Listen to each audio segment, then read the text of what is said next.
All right. Party people in the place to be, vandals, and people willing to take on the Avengers single-handedly. This is a brand new spanking episode of Big Tuesdays, the new show where we kind of talk about some, big two books. We're not going to go super crazy into like better known stuff just yet. We're going to kind of bait that for like more subscribers type of stuff. But yeah, we're going to be doing some better known stuff because the next show we're going to do, like I promised, in this vein, is going to be all DC. We're going to be doing what I call similar but different. We're going to be talking about two different Harley Quinn origin books. It actually came out at the same time. We're going to be talking about Harleen by Sepin Sayek, and we're going to be talking about Harley Quinn Breaking Glass by grab the wrong book. Mariko Tamaki and Steve Pugh. And yeah, they're both visually gorgeous books, and they're both really fun, really cool takes on the character of Harley Quinn. I really appreciated both of them, and it's going to be fun to kind of talking about both of them and kind of breaking them down and discussing them afterwards, which I think it'll be kind of a fun, juxtaposition. We're not going to hold them too harshly because they're both wonderful books, like I said, but we're going to contrast them a little bit. That'll be fun. I mean, great art in both, right? So fun story. I like Tamaki's writing too. I've read some of her other stuff and really enjoy it. So should be good. Mobo, which we'll probably cover in the future. Crush. Yeah, that one was pretty fun. I enjoyed that one. Yeah. And we'll be doing that sometime in the near future. I don't know if it's sometime in December. I'm not sure when, but sometime in December. Then we have with Richard, we're going to do Elektra Assassin. So I don't know when we'll do that one, but that one will be coming up sometime too. When Richard has some time, we'll probably do that one with Richard. And that'd be rad if we could coordinate that on a Tuesday. But if not, we'll do whatever works with Richard. Hey, Cookie, what up, dog? Yeah, showing up late, being on time. Yeah, man. Like, hey, we were late. We were late to our own show, damn it. But yeah. There you go. Yeah. So check-ins, man. We got some check-ins. I got a check-in. Yeah. Well, we kind of both dove in head first. Since last I talked about him, I brought up what's it called? Organic but Not Mental by Pierre Dola. We kind of both dove head first into his work and been reading a lot of that. And we're going to be talking about him in very much detail in the near future. We might actually have him on the show. Like, we're working on that, and we're hoping everything works out. But like, I think it'll be his first interview, and he seems to be a rather interesting fellow. So he should be blow the doors off this thing either way. Like, so look out for that. That should be pretty fun if it happens. Yeah. But otherwise, we're going to talk about his work regardless, because I think that he has something to say, and man, he ain't afraid. Like, he talks some shit. He's probably one of the most punk rock dudes in comics right now, in my opinion. Right, Joe?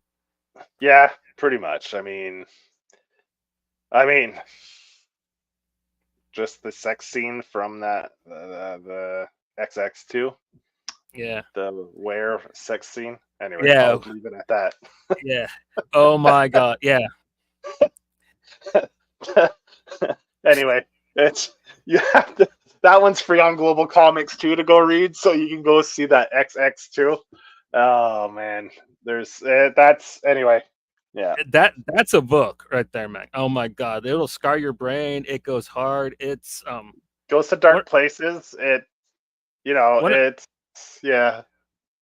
and it tells his story unapologetically, and the way he wanted to tell it, man. I don't know if this one's going to get published by Fantagraphics. I kind of hope it does, because just how ballsy it is, but I don't know. Because he definitely draws some lines in the sand where he's pretty I don't know how I'm not going to say Anyway, he states his opinion of certain creators very, very clearly without any sugarcoating. Yeah, Yeah. yeah. Yeah, the metaphors are very thin with that one. Yeah, it's funny though. It's funny, especially for a couple of them. A couple of the image guys there that he pokes fun at. It was pretty good. Some of the other ones I don't know how serious he is about, but like anyway, it's pretty good. There's Oh some yeah, the sections in there. Chester Brown thing, that was just lightly prodding because like he's written like a lot of books about like how much he likes hookers. So like the whole thing with the Chester Brown being like, I like my prostitutes, like that was like lightly ribbing, like it's something that kind of Yeah, everybody yeah. kind of. But Just uh, poking probably some good humored fun at them. I don't know, yeah, probably, but some of them are a little more mean spirited. But yeah. yeah. But anyway, it makes for a fun, entertaining read. Yeah, for sure. And then aside from that, I checked out a book called The Jump by a guy called Wesley Mm, Griffith. mhm. It's just this really cool crime comic, drawn in like this really kind of almost 1960s art crumb meets like early Euro comics like by Jordy Burnett type art style. Really gorgeous, really kind of I wish I had clipped some stuff. I forgot to do it for the show, but it's really badass. I enjoyed it a lot. I definitely checked that out. And another one that I read was called Pink Among Blood Red Roses. Pink Among Blood Red Roses, which is written and drawn by this furry guy, and it's kind of like this furry version of JoJo's Bizarre Adventure about like this hot cat chick that like can beat other cat chicks up. It's weird as hell, but it's pretty fun, dude. It's I didn't know. Johnny's getting on the furry train. He read Plush, and now he's reading this. Johnny's turning into a furry, man. I just thought the art style was weird until I checked dude's Instagram, and then I was just like, "Ooh, okay." The book makes way more sense now. Yeah. Johnny's converting to furryism.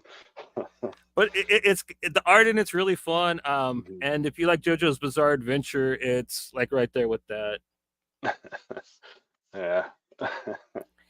And aside from that, I read some stuff you sent me.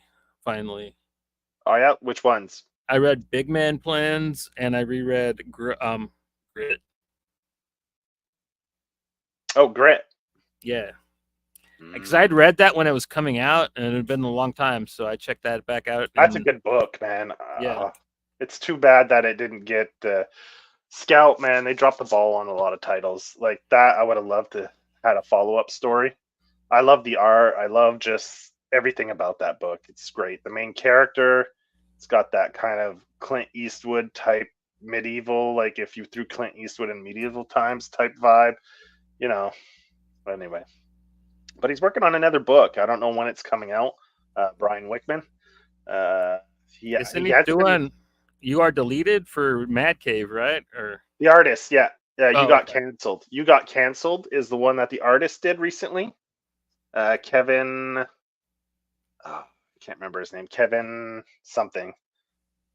Here, where's my Consta. trade? Consta something. Fuck, I can't remember his last name. It's on the other side of the room, man. Damn it. Yeah, Oh, whatever. Yeah. Yeah, Kevin, whatever. Anyway, Grit, I love that. That was one of my favorite books when that came out in 2019. Just when COVID hit, I think it came out. So 2019, 2020, that was one of my favorite books that dropped that year. It was a shame too. It was a short, like it's a 3-issue series, so it was a pretty quick read. But if you get the trade, there's an extra little story in it that he added for the just for the trade. So you get an extra little story in the trade if you pick up the trade. So go pick that up. It's definitely a fun read. Yeah, highly recommend. yeah, just pretty action packed, short, gory, Yeah, fun. yeah. A lot of blood, a lot of red ink in that one.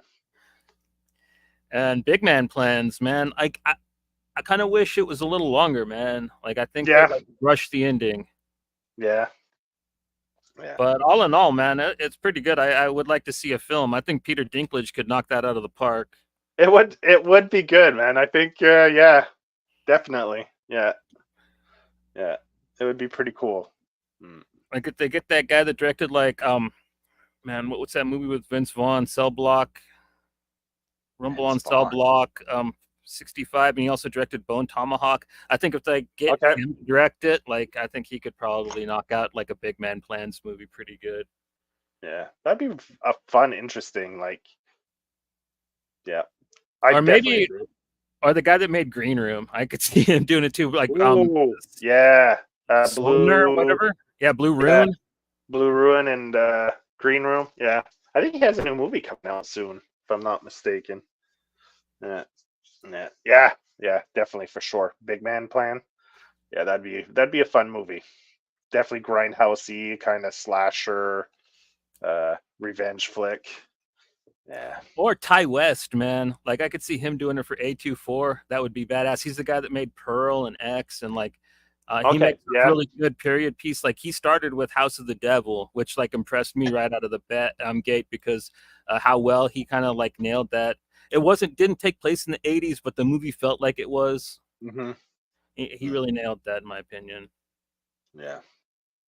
Yeah. Yeah. Yeah. It'd be interesting. I mean, that book's been out for a while, so I mean, who knows? Who knows in the Yeah. future? Yeah. But you, man, what's your check-in? You got anything beyond? Pierre Dola, like we've been reading that. That's great. I checked. We binged one Saturday afternoon. We binged the new Scott Pilgrim animation uh, on Netflix. There's a Netflix. new animated series that just came out this weekend, so we binged that. Like it's really good. The first third and the final third is really good, but in the middle there's like maybe they could have cut it, like it's 8 episodes. They could have easily cut it to 6 and would have probably been a way better show. But it was pretty good. It's all the same voice actors came back to do pretty much all the same, reprise all their roles. Yeah, and it's a story told more from what's the girl's name? Ramona.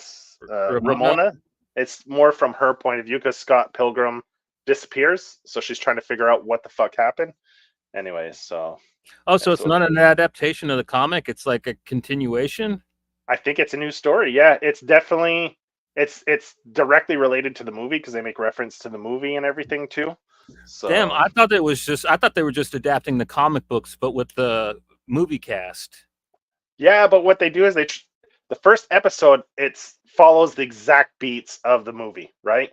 Exactly the same way the movie, and then they throw a little twist in there where you're like, oh shit, it's just gonna be straight up like the movie, but just straight animated, right? And then they throw that little twist in there to change the story, and then it's pretty good.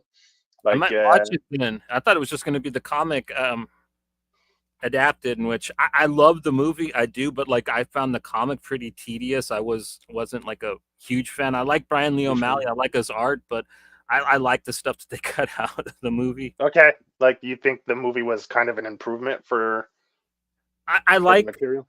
I like the the ending where Scott Pilgrim doesn't get Ramona in the end. If you get the DVD, there's an alternate ending. I wish they would have kept that ending, but that's the Okay, only problem I have with the movie. But I absolutely love it. Whereas the yeah, comic, I'm kind of iffy. I don't hate it, but like it's not my favorite thing. I wasn't like, yeah, yeah. Yeah, so that we watched that. Continuing with the Strain, watched a few episodes of the Blue-Eyed Samurai. Is that what it's called, or Blue-Eyed Assassin? I can't remember. oh, But I Blue watched Eyes. Yeah, the Blue Eye Samurai, I think is what it's called. Samurai. Yeah, Blue-Eyed Samurai. I watched a few of those. Man, that's pretty. The animation, everything's pretty good in that. So I was impressed. I have to continue with that. We watched the first couple episodes of Murder at the End of the World, which was okay. That's like a murder mystery with Clive Owen plays a billionaire, invites a bunch of people Might have to to watch it. Iceland, and then a murder happens right in this remote hotel out in the middle of Iceland somewhere.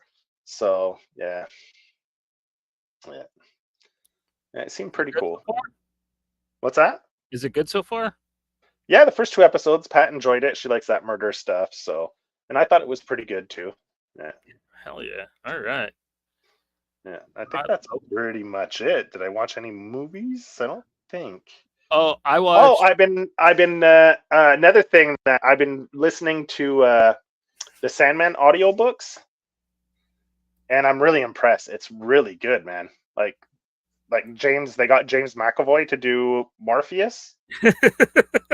But you laugh, but oh my god, I didn't know it was him at first. I went and checked after all the voice casting, and he's fantastic as Morpheus. Like visually, he does it like, but his voice, the way he does it, so good, and it very similar to the way the guy does it in the show.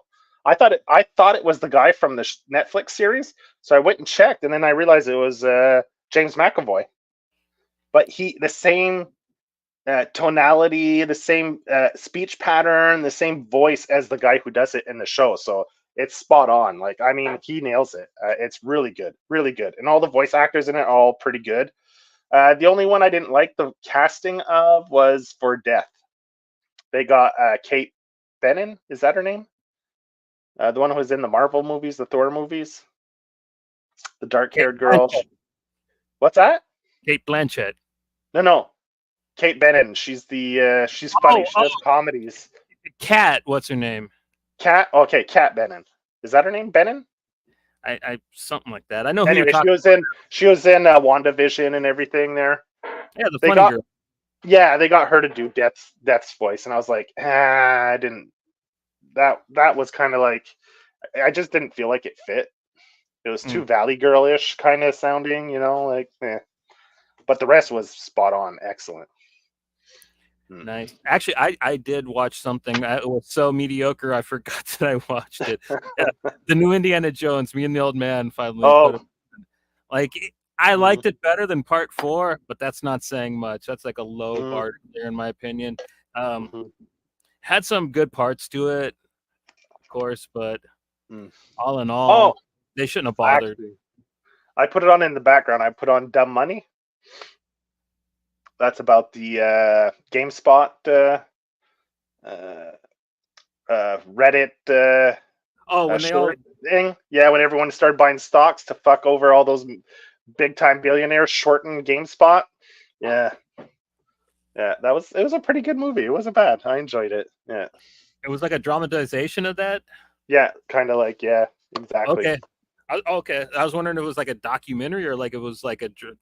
No, it's actors, playing the roles and everything. Yeah. I'll have to look out for that. It's not bad. Dumb Money. It was all right. Like, it added a little extra context to what happened, So, yeah. So that's pretty much my check-in. Oh, and obviously I finished the class 3, and almost 3 days it took me, like 3 nights. I sat down couple nights there and almost finished the final part of the Deadly Class. So I'll have all that wrapped up probably before the end of the week. So we'll probably be doing episode part 3 on Sunday. I still have to confirm with Matt, with Spanky, if he's still good for Sunday, but we should be doing that on Sunday, this Sunday, the part 3 of Deadly Class, book 3.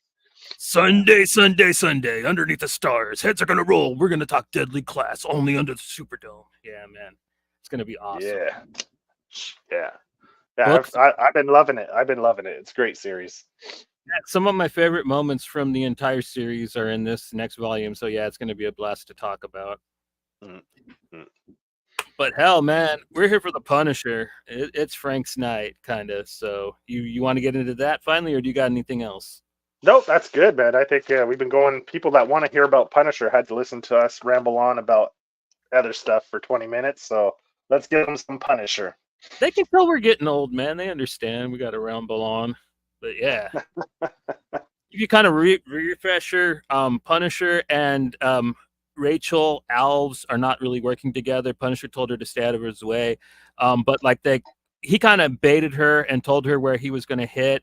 So she goes there, and basically it's across the street from where they're actually supposed to go, where there's a trap set, and that's where issue 8 left off. Issue 9 picks up right there, and basically we find out, Rachel is across the street tripping alarms and stuff. Meanwhile, Frank is sneaking up behind Poulsen, and pretty gangster move of Poulsen, man. He actually lets Frank pull a gun, hold it to his head, and pull the trigger before he starts going on about how big of a badass is. And basically, because it's in his old shield stuff, he's got a combustion nullifying field, so original bullets won't work around him.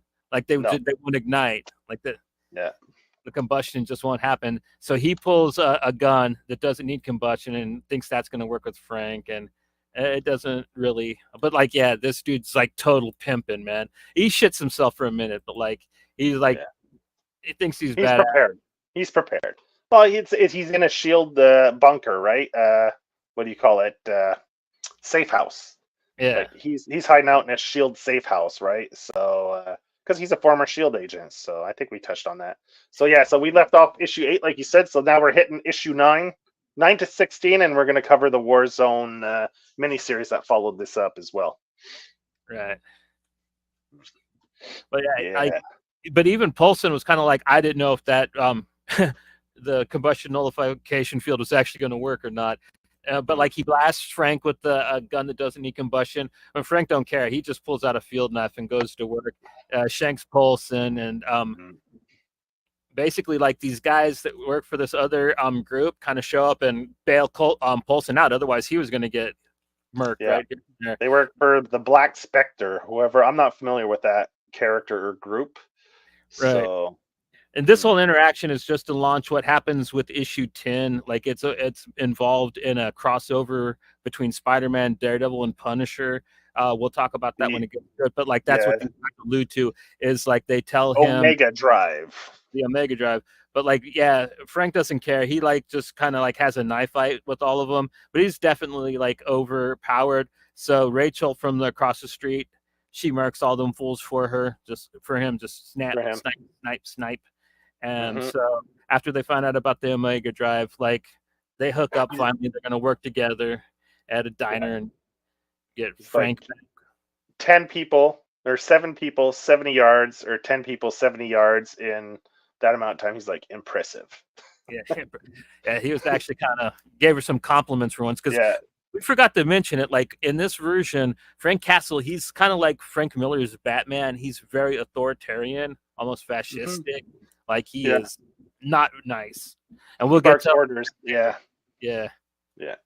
Calls her soldier and barks orders at her all the time. Once they team up, it's like the mission or whatever he says, and then he's always barking orders, and it's the mission, and you got to do it this way, and yeah. And it's sad because like they just hook up and like then this kind of event happens. It's a fun enough event to get you up to speed. Basically, there's this thing called the Omega Drive, and to shield it because it's like this uber powerful thing. Reed Richards puts it in this case, and he needs somebody really virtuous to hold it. And mind you, this is when Mark Waid was writing Daredevil, so kind of Daredevil was one of the most virtuous characters in Marvel Universe at the time. So Reed Richards gives it to Daredevil to take care of, and basically Spider-Man is helping him out. This got introduced in issue of Spider-Man that I forget what the number was, and basically it gets picked up in Punisher, and like Frank and Rachel are kind of helping Punisher and or Daredevil and Spider-Man get the Omega Drive out of the city and where it needs to go, and like they just keep running into stuff. Basically, like Daredevil has to deliver a baby. And like all the while he's kind of trying to preach to Rachel that like, hey, you don't have to be like Frank, you could be groovy and not kill people. And or did you put balloons in the plan? I like balloons. Like I don't know if this was when was Howard the Duck? It was a little bit after this, eh? Yeah, that Howard the Duck was New 52, so that was a while after this. Yeah, so Marvel now. Marvel now, yeah. Yeah, so I don't know if it's just a thing that comic writers just like to make Spider-Man, like non-Spider-Man writers, if they like just to poke fun at Spider-Man, make him the biggest doofus in the world, or what? But I don't know. Yeah. Well, it's not just that he made him a doofus. He made him an unlikable dickhead. Like Greg Rucka hates Spider-Man probably more than I do because not so much in this, but like later on, like he really makes Spider-Man a prick, in my opinion. But like, yeah, right. Like basically Frank's coming up with the plan and Spider-Man's asking him if he's going to have balloons and cake in his plan. And like, Frank telling him, shut up. Meanwhile, Daredevil's talking to Rachel, and you get this really kind of cool scene where like, she's gonna kill like this member of the exchange, and Daredevil talks her down. But like, you don't know if like Daredevil actually talked her down because the whole time she's staring at the Omega Drive necklace. Like she's scheming for it, and Punisher wants it too because like it would just fix so many of his problems right away. But like Yeah. Spider-Man and Daredevil both tell him no, and like he actually accepts it. Like for some reason, like and Greg Rucka kind of appreciated the fact that like a lot of other writers do that. Like Daredevil, Punisher actually likes Daredevil. Yeah, Like I was gonna say if it was just Spider-Man, I think he would have been like, "Screw you, I'm taking the Omega Drive." But because it's Daredevil, I think they have kind of a unwritten respect for one another, like an unspoken respect towards one another. You know what I mean? So like even in the story, like Daredevil, like Spider-Man keeps bashing Punisher and he hates Punisher. This guy, these bad news, this and that, and Daredevil's like, he's held to his word. Everything he said, he's to a T. He's held his word. Like he hasn't, backed out on his word. Like he promised he wouldn't kill people. He's been using like rubber bullets, and like telling Spider-Man, listen, he's been cooperating 100% with us. Like any compromises, he's compromised and followed the plan. And like so far, we have no reason not to trust him. And Spider-Man's being a douche, like, oh, this and that and murder, and well, he's murdering bad guys. I mean, it's not like he's out murdering innocent people. yeah.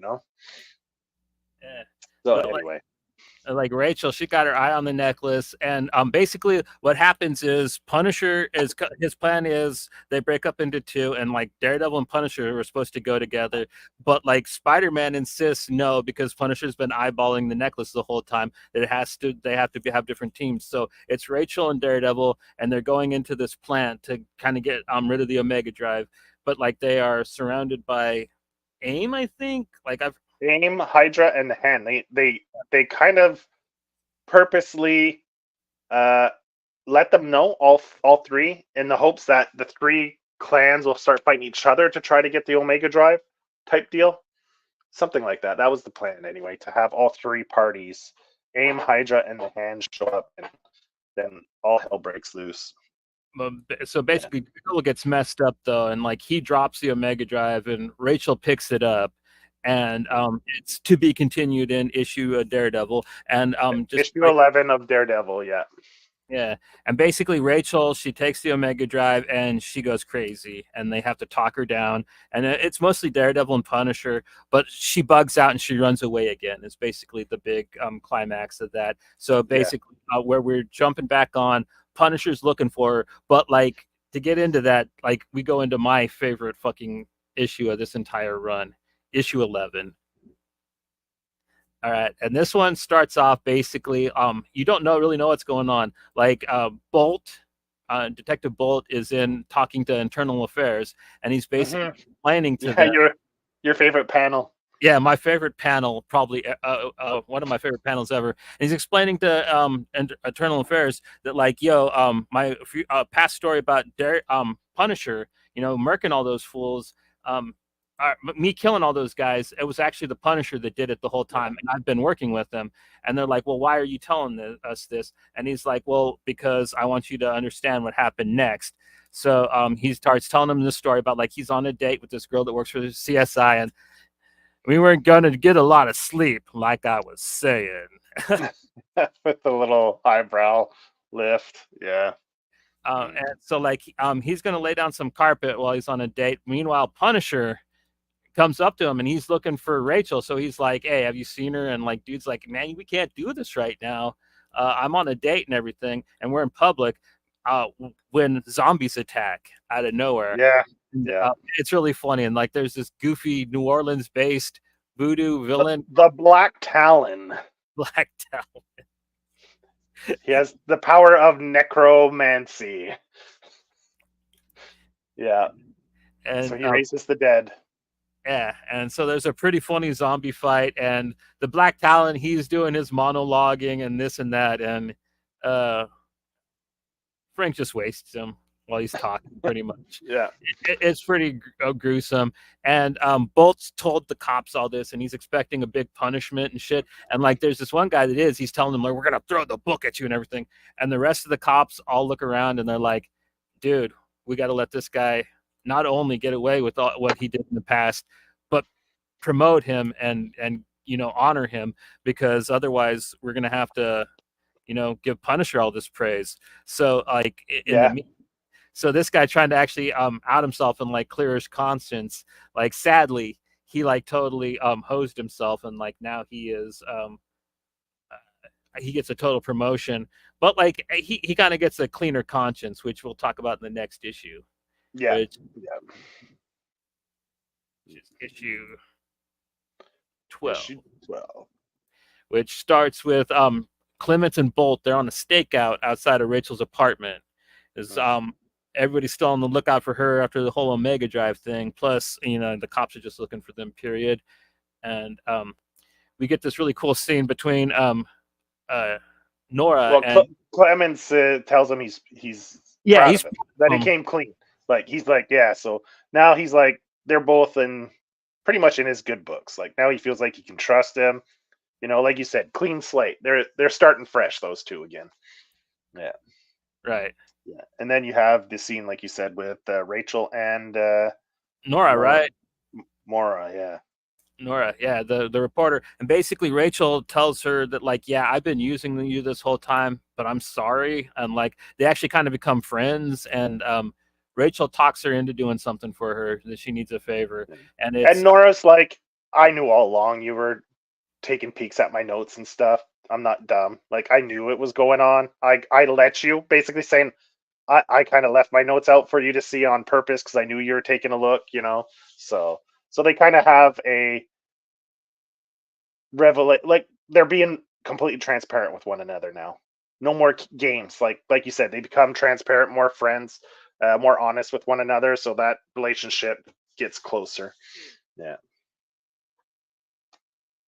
right, and basically she talks her into sneaking into her apartment to get her effects, basically her picture of her husband, like one of the only few that she had, and it's of their wedding. And while Nora's in there, Frank's there. Yeah. And they've already had a pass because she helped Frank out. So Frank's like, hey, dude, I know you know where she's at, man. Tell me where she's at. So, yeah. How many times she's like, you don't just keep repeating it. yeah. Where is she? Yeah. Oh, that leads into probably my favorite action sequence. The fight in the rain. Yeah. Beautiful, beautiful panels, man. Beautiful. This is what I was talking about with him being so like almost fascistic, man. Like he's telling her like this picture, it's stupid. It makes you sentimental. It makes you weak. It makes you distracted. And a distracted soldier's a dead soldier. And like he just kind of puts her down. And like they have like this big blowout fight. And like they beat the hell out of each other. And like Frank, like he kind of goes Viggo Mortensen and G.I. Jane on her, man. Like yeah, no pulling punches, man. They're both just straight up, man, just wailing on each other, not holding back. But beautiful, man. Like that sequence with the rain and they're fighting. I love that sequence. That's such a great sequence, like visually. And he always lays them out long. So you really get like the outstretch the follow through of the punches, and really beautiful. Like issue 12 is probably my favorite. Yeah.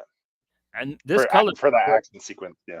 Sorry. In my opinion, this color palette, it kind of pervades the series, in my opinion. Like before the reread, kind of what I really remembered of the book was the black gutters and those blues, because there's always that blue tint through the book, but like here it just really shines. Yeah. So, that look is kind of like just how I kind of just remember the series when I think back to it. I just kind of remember that blue and like the black gutters around them. It's such a neat looking book. Yeah. Yeah, that's what I loved about the Ghost Rider from the 90s. It was one of the few books that Marvel put out that had all black pages, like the black gutters, like you said, and everything. And I loved it. I thought it just added like to the mood of the book, the tone. Yeah. I totally agree with you. I love those black gutters like that. But basically, like, yeah, Frank kind of finally gets into her head, or like at least she submits to him, and like she decides that she needs to torch the picture of her past and like move forward, because basically like the way he sees it is like he didn't survive when the rest of his family died. He died too, and that's kind of how he. That's a little design touch I like. Go back on the page. at the end of each issue, they always put the little The skull skull. down in the corner on the final page of each issue. Then like this is it. Next issue. I always like that little touch, just a little skull at the end. Yeah. So yeah, now she's gonna kind of take the mission more seriously, kind of. And this is where like it gets really good. I love these like last 3 issues of the book. Like, man, does it go hard? Because like Yeah, this is where the mission starts, man. And yeah. basically there's a sale going on a boat where they're selling for science weapons and stuff made by Tony Stark, Dr. Octopus, and that's kind of what Stephanie from the exchange is there for. She's all geared up to like blow all kinds of mad money on that tech that makes her so wild. Meanwhile, Frank and Rachel are disguised to sneak in, and Frank's supposed to be this guy called Power Broker, and I don't know what she's just supposed to be the +1 kind of, and he kind of gets caught out right away because he's acting right, and a lot of people know Power Broker, and like he doesn't remember certain things that were supposed to have been said and done, so they catch on to him right away, and like we get this like they're always like, oh, remember we met? Oh yeah. He's like, I know it ain't you because we never met, and then they get into a little scuffle. Yeah, those old hey, you don't remember when we met type deals. I just watched a movie where they pulled that exact same routine, Yeah. So, and Frank gets caught up. They take him to the security room. Meanwhile, Rachel stays on mission, and she meets like this Dean Martin wannabe guy. He actually calls himself Dino, and like he's really funny. And like I guess he's running the auction, and he's just like, "Oh, sweet baby girl, let me show you around my boat." And like, so Yeah. like got that going on. Meanwhile, she's like eyeballing Stephanie because she wants to murk her bad, but like she's going to be pretty good this mission. So like yeah, she goes downstairs and basically while Frank's getting the hell beat out of him by security, Rachel is planning charges all over the hull of the boat that they're on. Meanwhile, like Frank finally has enough of getting beat, so he like starts kicking the shit out of the security guards while the explosion happens, and they kind of converge on the deck where like basically of course she can't help it, Rachel goes off mission trying to murk Stephanie, but like she misses her shot. Frank yells at her a little bit, the mission, blah blah blah, and they end up escaping with Dr. Octopus arm, basically. Yeah, an arm from Dr. Octopus's suit, which basically was what Stephanie was there to buy. And man, this next issue, oh dude, does it get issue 15. Issue 15 is badass, dude. I do not get around this book. This is where the book gets insane because issue 15. Yeah, this is where they go and plan a strike on the exchange headquarters. Yeah, basically they email Stephanie telling her that wait, about the claw, right? Yeah, about the claw. Yeah, so Rachel goes straight to their headquarters. Yeah, they meet up. Yeah, the email and basically to meet up, set up a meet. Yeah. And what's his name? Paulson the whole time is telling her that it's a trap, and she's like, "Of course I know it's a trap," She basically finally actually kisses dude and like totally makes his year right before the worst thing could possibly happen to the two of them, which is hilarious. So like yeah, she tells him, stay up here in your office and I'll take care of this. Meanwhile, because she thinks she's got everything thought out. She knows Frank's gonna be somewhere with a sniper rifle, so she has her snipers aiming at the opposite buildings to take out Frank because he's going to be there as a sniper. So she's like, I've got it covered. I've got these two fools to rights, right? That's what she thinks. Yeah. Little does she know. Yeah, Frank's got some plans, man, and like she's showing off. She's like got snipers on the opposing roofs, anywhere where Frank can strike. But like Frank's already thought of all of that. So like he's already taken out like her countermeasures and stuff while she's Mm-hmm. still gloating. And basically like he like smashes through the window. Like we get this really cool scene where like they pop gas and it gets Yes. pretty smoky. And yeah, Rachel finally gets Stephanie, man. She like grots her. Finally gets her. Yep. They stand up Boom. the body, and that's where issue 14 ends. And like issue 15, doon, doon, doon. Stephanie's dead. Paulson was upstairs watching the whole thing on camera, nutting up, man, because his wank wish just got wiped out. So Yeah. he decides he's gonna go full Elliot Rodger, man. He calls the cops and That. tells them that Frank Castle's in the building and he's killing everybody. Mm-hmm. Whereas, and then he just starts opening fire on his own dudes, man. It's gruesome. He's throwing grenades and just killing everybody. Yeah. So, Yeah. So they have to act fast. Rachel and Frank. So what do they do again? Gas. They put gas to even the numbers. and meanwhile, the cops, Bolt and Clements, they're alerted to the, and so is Nora, but like she doesn't really matter in this part of the story. But like Bolt and Clements, they show up on scene, and basically they're seeing cops get shot outside, and like they're like, dude, this isn't the Punisher. Like this No. can't be the Punisher. So like they go inside because this is going on, so they decide to breach, which is kind of a bad idea. And they go in, and meanwhile, Paulson's still running around smoking people. So the cops, they're coming in to just breach and do their normal thing. So they shoot more gas inside, and during the confusion, Frank's able to sneak up and smoke Paulson, but somebody kind of sneaks up behind Rachel, and she thinks it's Paulson or somebody, so she just opens Yeah. fire, and sadly, And she takes off the mask. Yeah. Yeah. Who is it? Mr. Pretty Boy, Detective Walters.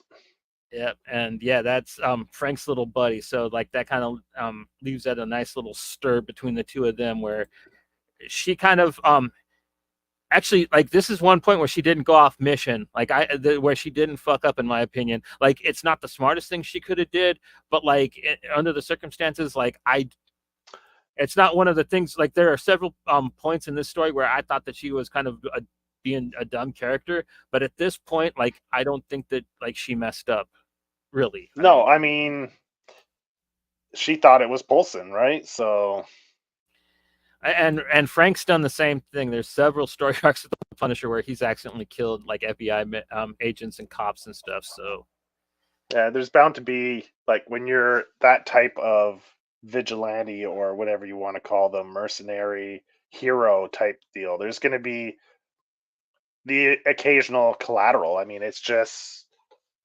impossible that there isn't, especially with that much gunfire, that much, that many people. I mean, yeah, that much confusion going on, like yeah, for sure. And then so issue 16 is them kind of on the run from the cops, where Rachel wants to turn herself in, right? She wants to be like, I shot him. I deserve to go to jail. He didn't deserve it. What happened to him? And Frank's like, we have a mission, because yeah. Frank's mission never ends. Of course, at the same time, he's like, we're gonna split up. Like here's some money and some cheese and like a phone. Like have a good time. And meanwhile, Clements is like trying to tell the other cops that like, dude, there's no way the Punisher did this. You know what I mean? Yeah. Like he don't kill cops. Plus, like the type of killing's all wrong. Like, and like the other cops are just telling them they're not having it, man. That they're gonna come try to smoke Frank this time. So because the Punisher will rarely throw grenades, right, to kill people. He's more of a precision killer, like you said. Walters, how he got promoted was the story how he took out 6 guys, all headshots, single shot. Like he's very precision. Like he won't throw like he's not a messy killer. Like grenades, explosions all over the place, randomly, chaotically.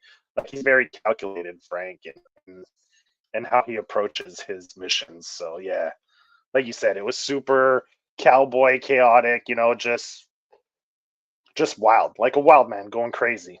Paulson, which he was, right? Because he saw what's her name? What's the Stephanie. girl's name? Stephanie getting killed, right? So he's right in his assessment about the whole situation and how everything went down. He's a pretty smart guy. There's a reason why he's like considered a very respected detective, right? Because he's pretty good at what he does. And the thing is I think that if Paulson didn't go psycho, I don't even think that I think Frank and Rachel would have left after killing Stephanie. I don't know if they would have continued killing anybody in the building that day. Like they might have No, went to yeah, try to get Paulson, but like I think that they were actually going to pack up and leave after that one. yeah, yeah. Yeah. Oh well, Paulson got his in the end. Yeah. So this is like 16 is wrapping up the whole Frank and Rachel storyline. Her feeling extremely guilty about accidentally shooting, not purposely shooting at Walter and killing him. So she has a lot of resentment towards, not resentment, but regrets about that whole incident, and very at odds about on the run or turn herself in. Like she's very at odds about what she wants to do at this point. Right. Yeah, and Frank he says like we're gonna split up, but like meet at this certain point, and in a couple days, and we'll reconnoiter from there. And she kind of believes him. Or I think he knew the whole time what she was planning on doing. You know what I mean? Mm-hmm. So, Yeah. so basically, like they do split up, but like almost right away, she uses the phone he gave him to call Nora, and she's with Detective Clements because he's like trying to find her before the cops do and kill. Yeah, because they're gonna. Yeah, and there's even a little scene where you see one of the cops, sniper cops, has her dead to rights, right? And I think that's the scene that you're showing here, leading up to it. And Yeah, Punisher is watching from afar, and he takes out the sniper before he can take out Rachel. and yeah, Doesn't kill him, just knocks him out. and basically that ends this 16 issue run. Rachel goes to jail, and Frank leaves town for a little while because the heat is on, or he's planning on it. Like that's kind of where Warzone kicks off, and Yeah. Warzone is where you totally get what I was saying, where I think that Greg Rucka really doesn't like Spider-Man because Yeah, he writes and such yeah, a work in this. yeah, and this is Warzone is basically Rachel going on trial. Yeah, while Frank is having to deal with the Avengers, The basically. Avengers, like, yeah, because they know Frank's gonna try to bail her out, help her escape. Well, not so they. that. Spider-Man thinks that because the whole thing with the cops and everything, even if it's not real, that like the Avengers should get involved because Punisher's just gotten away too long. That's true. That's true. And Spider-Man finds him, doesn't he? And Punisher like knows that. That's one of the few times where you see Punisher puts an explosive on his back or something. Yeah. Then Basically, Spider-Man shows up to the Avengers all whiny and shit with a torn up suit, and they're all like, "What the fuck happened to you, Spidey?" He's like, "I think we should do something about this Punisher guy because I don't like him." Meh, meh, meh. And then everyone's like, "Well, he's not a super, like like it's anyway." Yeah, so Spidey's being a whiny little bitch about Punisher again. That's how Warzone starts. Yeah. Stupid Spidey. Yeah, Rucka really makes Spidey.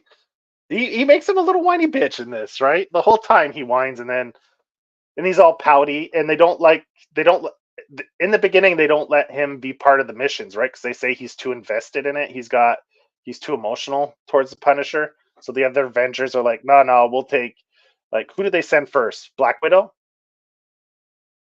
Oh, Johnny's gone. He lost his internet connection. He was getting all choppy. So yeah, so they send Black Widow's the first one out that the Avengers like. They kind of listen to Spidey because they're sick of hearing him whine. So they send Black Widow out, and she's somewhere. Is it in South America? Punisher purposely plans, like he knows the Avengers for some reason. He knows the Avengers are coming for him because of his interaction with Spider-Man, and he leads her to this camp where they're. I don't know if it's human trafficking or something. So he leads her there in the fight where they're chasing each other, and so she's there. She sees this happening. So instead of fighting Frank, Frank kind of deliberately plans a conflict with her to drag her to this place so that she can help and save these people from this like sort of concentration camp, human trafficking type ring. So that's the first interaction. I think next up they send is it Thor or actually Wolverine's a member of the Avengers at this point in the comics. And Wolverine kind of gives Frank, that's it. Wolverine's the one who gives Frank the heads up that the Avengers are coming. You know, like get ready because and Wolverine and Frank have kind of a mutual respect for one another. So Wolverine's not involved in all these missions. Captain America kind of confronts him about it too. Like either you're in on this or you're not. You're one of the good guys or you're with the bad guys anyway. So yeah. So then they send Thor out to talk to Frank, I believe, and issue the second issue. Hey Johnny, you're back? Yeah. I'm at this second issue, right? Is it Thor in the second issue? The first one is Black Widow, and Logan warns Frank that the Avengers are coming, so he gets ready for them. And they send Black Widow, right? And she goes, he leads her to somewhere in South America where there's like a human trafficking thing, right? Is that what it is? It was in the Congo, and yeah, there In was Congo? yeah, it was a whole that's the end of issue 2 actually with Black Widow, where like there's a whole human rights thing going on with Warlord and everything. Yeah. And Yeah. and after that falls through issue, this is where like I think that like he really makes Spider-Man hateable, because at the beginning of this issue, Spider-Man's hanging upside down kind of cussing out Black Widow for not catching Punisher and letting him go, and she's like, dude, like, are you kidding me? Like all the people we just saved, like yeah. like I took priority, man. I did the right thing. You screw off, you little. So like yeah, so Cap is like kind of pissed about kind of falling through. So he sends Thor, but Thor isn't Thor's really next one. Thor's not really going there to really fight him. He's going to almost hate Punisher, but Punisher, of course, kind of like is waiting, knows that Thor's coming, so like he baits him into a situation, kind of like he did with Black Widow. But this time it's like an active war zone in the Eastern Europe, and like taking Thor out just like heavy artillery, like tanks and stuff. So Thor's taken out like a small army, like all their artillery, their vehicles. Thor does his God of Thunder thing with his hammer, and then he shares some beers with Frank after, kind of saying, "I respect your warrior. I respect the like your warrior spirit and all that, but you know we're going to be coming for you," and just leaves them with that. Think about it, right? well, Turn yourself in. not just that, he tells them that Rachel's been found guilty and they're giving her the death penalty, because that's been like what this trial is leading to, is that like no matter what, like she's probably going to get the chair. And like Thor kind of leaves him like, hey man, you don't want to leave your homie hanging and get killed. So like basically the Avengers set a trap for Frank at basically the courthouse when they're going to transfer her to death row upstate out of the city. And so they got this whole elaborate thing set up, but Frank doesn't fall for it. No. Like he basically he does come to town, but like the first thing he does is chase down some criminals, and instead of whacking them, he gives them his outfits, and like he tells them like they have to do something for him if they want to live, and they leave you hanging on what that is for a little bit, which is pretty cool. So basically, and that's where Logan comes into the story too. There, right after. Yeah, Cap tells Logan if he sees him on mission, he's going to take him as an enemy. Yeah. So you're either one of us or you're against us. Basically. And then you see basically after the van leaves and you think that Rachel's on it, you see Logan leave Avenger Tower. Yeah, and then Frank sets it up that Logan's the one who helps her escape, and Frank uses himself as a decoy to distract the rest of the Avengers to give Logan an opportunity to get her to, is it taking her to Canada? But yeah, that's after he goes to the courthouse in a Iron Man suit that he stole. Oh yeah, he steals one of Stark's Iron Man suits. I forgot about that. Because they drive the truck out of the city, and basically it gets ambushed. And Thor, Cap, and Black Widow think that it's the Punisher. Meanwhile, he flies to the courthouse in an Iron Man suit and wastes Spider-Man. just Yeah, blows it's the fuck out of them. that's where he uses the two decoys, the people in his Yeah, bulletproof vests. Yeah, the two Russian. Are they Russian? I don't know. I know that they were Human human traffickers or traffickers. drug Yeah, dealers or something like that. Yeah, yeah, yeah, yeah. They had yeah, a stable of girls so that Frank frees, and yeah, yeah, basically like he makes them use rubber bullets on the Avengers, and basically yeah, they end up getting arrested by the Avengers, which is better I guess than getting killed by Frank, but they're not happy yeah. about it. No. And so, like you said, they go to an abandoned amusement park where Frank kind of tells Logan, get her out of the country. And Hmm. she takes off and Frank stays behind. And like, yeah, tries to go toe to toe with the Avengers, and it does Yeah. not go well. No, obviously not. He gets some good shots in on Iron Man. He makes Iron Man look a fool at the beginning of Yeah, the a fight. couple But times. Yeah, but after Thor and Black Widow catch back up with him, they fuck him up, man. yeah, And then Captain America tells him, "You're over, soldier," and he's just like, "Sir, yes, sir." So yeah. like, He just stands down. Yeah, so Frank goes to the super special prison that Tony Stark built for him, and Rachel kind of becomes her own version of the Punisher in another part of the world, where did saving. they? Is it at the bottom of Lake Michigan or something? That prison. It's underwater. Yeah, Or Lake Superior or some shit like that. I don't know. One of these deep lakes. I don't know which one is the super deep one, but but they kind of hooked him up. Like he can exercise yeah. whenever he wants, and like he can watch whatever or play whatever he wants. Like I think Tony Stark said he gave him like all these video games and shit. And I'm like, Like, so you're gonna let him stay in shape and be sharp so he can prepare for his escape, right? right. And that kind of left off, and it never went anywhere else, which I thought was such a shame because I thought Rucka it was on fire. And like what was sad is they did that horrible Omega Drive or mid. It wasn't horrible. It was one of the more fun events, but it wasn't as good as the rest of the series. But they throw that Omega Drive event in there to try to bolster the sales, getting Spider-Man more involved in shit, Yeah. and it didn't really work, and it didn't really help. No, well, I didn't like this. Spider-Man brought absolutely nothing. Daredevil was cool. I like the way he wrote Daredevil. I thought maybe, but I don't know. I don't know if it was because he was pissed that he had to force Spider-Man into the story. And so he kind of, anytime he had to, like you said, put Spider-Man in, he made Spider-Man such an unlikable character. And maybe, fucking Marvel fans love Spider-Man, right? So if he writes him as such an unlikable character, maybe that turned a lot of people off the book that, were Spider-Man fans. I don't know. I mean, but I didn't like Spider-Man in it either. I thought he was like, I just wanted to punch him in the face. Dude, even Daredevil was telling him, "Dude, shut up! You're being a Yeah. dick." Even Daredevil found him annoying. And this was happy hippie Mark Waid Daredevil, man. Yeah. The artist for Warzone was Carmine Di Domenico. He did the art for all 4 issues of the Warzone miniseries. Yeah, And it was pretty good. I mean, I kind of liked Chichito.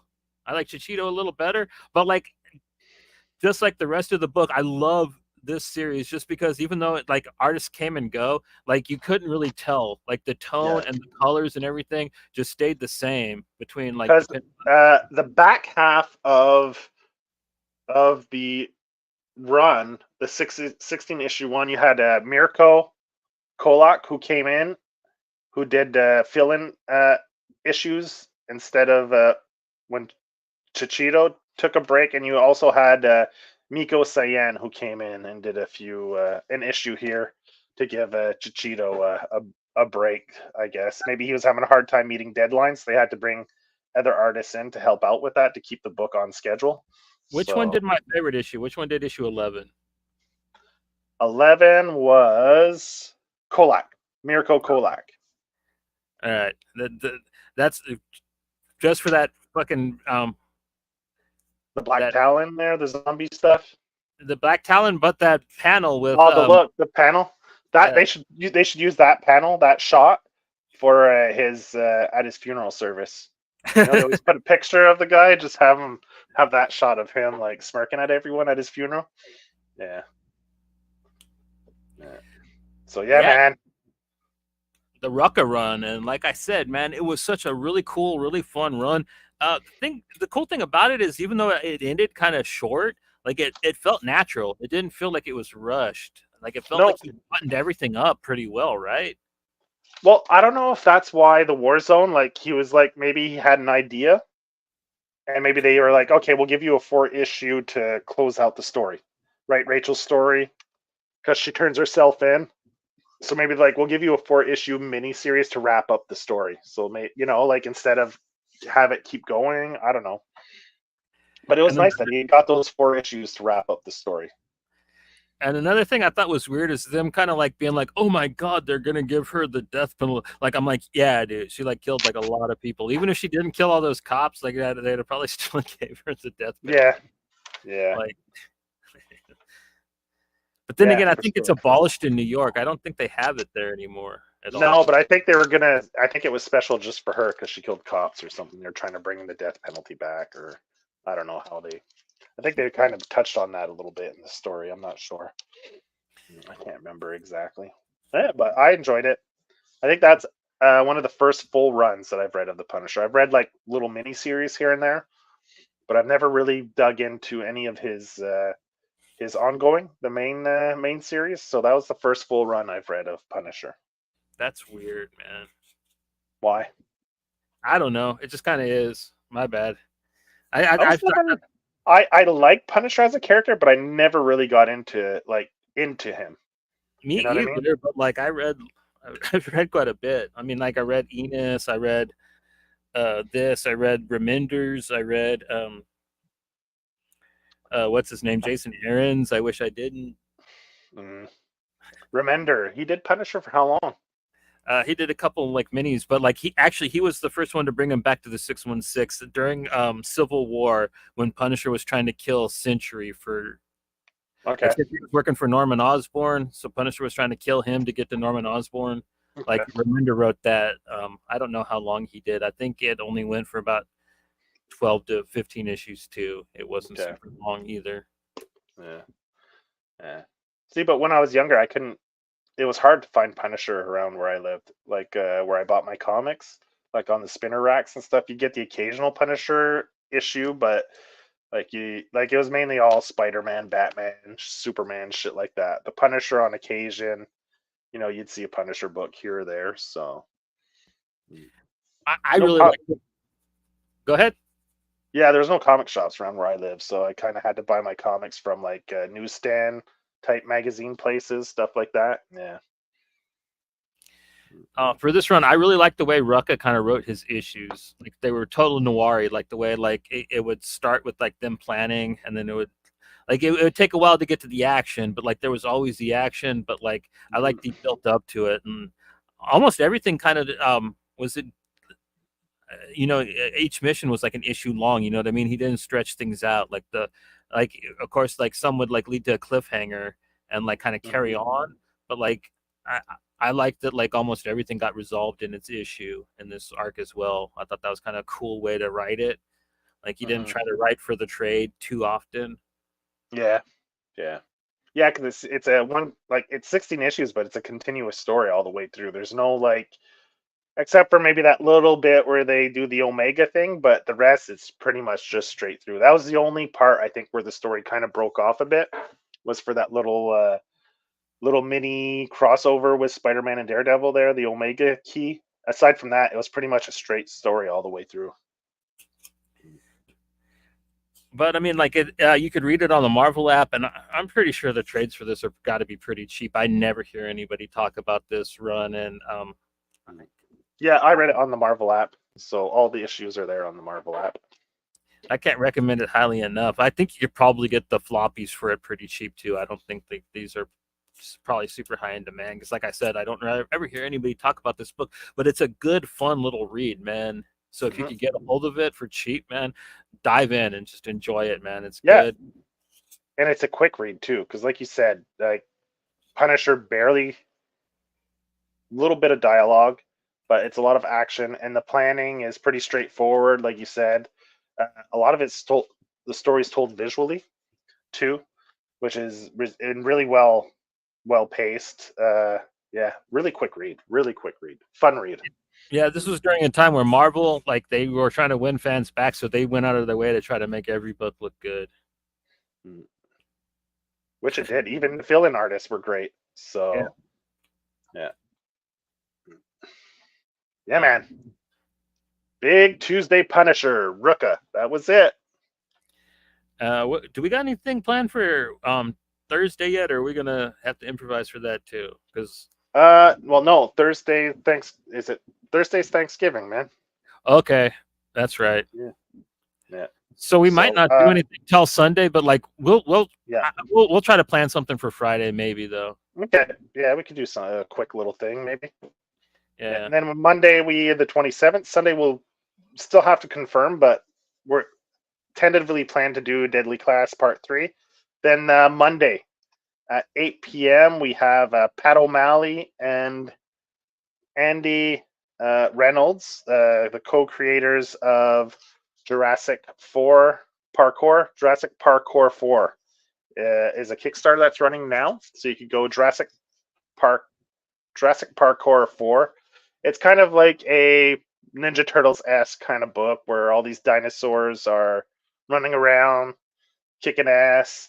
So you could go check out that Kickstarter. They're going to be on Monday, on the 27th. Yeah. Then on the 30th, the Thursday, next Thursday, we have our first Nick Cage Cage Love with Cookie. I won't confirm which movie we're going to be talking about yet because I'm not sure if she watched it. If we'll stick with the movie she picked, but yeah, she picked her movie. I told her watch it first, and we'll see if you still want to talk about it. But yeah, so we'll be doing our first Nick Cage episode on the 30th. Hell yeah! And that will close out November.